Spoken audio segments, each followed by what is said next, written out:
السلام علیکم، سیکھو سب کچھ میں خوش آمدید دوستو۔ آج ہم سیکھیں گے کہ ہم کس طرح کسٹمر کی پیمنٹ کے ڈپوزٹ کو ریکارڈ کر سکتے ہیں اپنے بینک اکاؤنٹ پر۔ تو آئیے جانتے ہیں کہ quick Book accounting soft where میں اس کو کس طرح کیا جا سکتا ہے۔ اس وقت میں Quick Book accounting software پر آ گیا ہوں۔ دوستو، جب بھی ہم کسٹمر سے پیمنٹ ریسیو کریں گے تو وہ ان ڈپوزٹڈ فنڈ پر جاتی ہے۔ اگر ہم نے کوئی چیک ریسیو کیا وہ بھی ان ڈپوزٹ میں آئے گا، اگر ہم کیش ریسیو کرتے ہیں وہ بھی ان ڈپوزٹڈ فنڈ میں جائے گا، جو کہ بیلنس شیٹ میں شو ہوتا ہے۔ لیکن اس کو جب ہم چیک کسی بینک میں جمع کرائیں گے یا وہ کیش کسی بینک میں جمع کرائیں گے تو اس کی بھی ریکارڈنگ ہمیں کرنی پڑے گی۔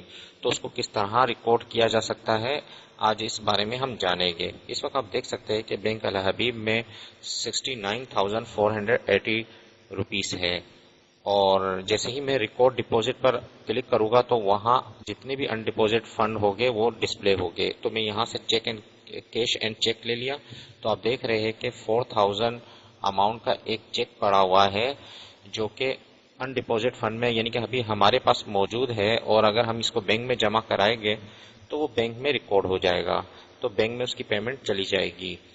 تو آئیے کر دیکھتے ہیں کہ میں جیسے ہی اس پر کلک کرتا ہوں کہ مجھے اس کو بینک میں جمع کروانا ہے اب، تو جیسے ہی وہ بینک میں جمع ہوگا تو وہ پیمنٹ کوئک بک میں آ جائے گی۔ میں جیسے ہی اوکے پر، کیونکہ اس وقت یہ ان ڈپوزٹ فنڈ میں شو ہو رہا ہے، اوکے پر جیسے ہی میں نے کلک کیا تو یہاں سے یہ ان ڈپوزٹ فنڈ آ گیا کہ فرام ان ڈپوزٹ فنڈ سے کس جگہ جانا ہے، یہاں سے آپ نے بینک کو سلیکٹ کرنا ہے۔ میں نے بینک الحبیب لے لیا اور اوکے پر کلک کر دیا، اور ڈیٹ وغیرہ سب ایسے ہی رہنے دیں گے، اور صرف سیو اینڈ کلوز آپ کروا دیجئے۔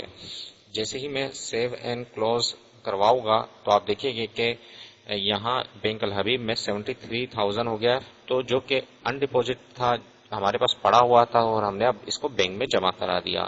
تو آئیے میں اس کو کر بھی ایک اور طریقے سے بھی آپ کو سمجھا دیتا ہوں۔ جب ہم کسٹمر سے پیمنٹ ریسیو کرتے ہیں کسی انوائس کے اگینسٹ، سب سے پہلے ریسیو پیمنٹ پر ہم کلک کریں گے۔ تو ریسیو پیمنٹ پر کلک کرنے کے بعد ہم نے یہاں سے کسٹمر کو سلیکٹ کرنا ہے، تو اس کی جو انوائس ان پیڈ ہوگی وہ آپ کو ڈسپلے ہو جائے گی۔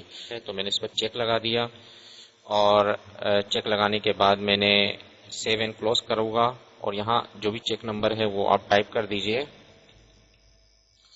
کیونکہ ہم یہ چیک کے ذریعے پیمنٹ ریسیو کر رہے ہیں، اور سیو اینڈ کلوز کروا دیا۔ تو یہ جو پیمنٹ ہے ان ڈپوزٹ فنڈ پہ جا چکی ہے، کسی بینک اکاؤنٹ پہ بھی نہیں آئی ہے۔ تو ریکارڈ ڈپوزٹ پر میں جیسے ہی کلک کروں گا اور یہاں سے میں check and cash and check لوں گا، تو یہاں جو بھی وہ 6000 کا جو چیک تھا وہ ڈسپلے ہو رہا ہے، اور میں جب اس کو بینک میں جمع کرا دوں گا تو میں یہی ریکارڈنگ کروں گا۔ تو اوکے پر میں نے جیسے ہی کلک کیا تو یہاں undeposit fund, from undeposit fund سے اب یہ کہاں جائے، بینک الحبیب میں نے سلیکٹ کر لیا، اور سیو اینڈ کلوز کرا دوں گا۔ تو آپ دیکھیں گے کہ اس وقت بینک الحبیب میں 6000 کا اضافہ ہو گیا ہے۔ تو دوستو، اس طرح آپ جو بھی کسٹمر کی پیمنٹ کے ڈپوزٹ کو ریکارڈ کر سکتے ہیں اپنے بینک اکاؤنٹ میں۔ تو دوستو، امید ہے کہ ویڈیو آپ کو بہت پسند آئی ہوگی۔ لائک اور سبسکرائب کرنا مت بھولیے گا۔ دوستو، آپ میرے چینل کو سبسکرائب ضرور کیجئے تاکہ کوئی بھی نئی ویڈیو آئے تو اس کا نوٹیفیکیشن آپ کو مل جائے۔ Thanks for watching. اللہ حافظ۔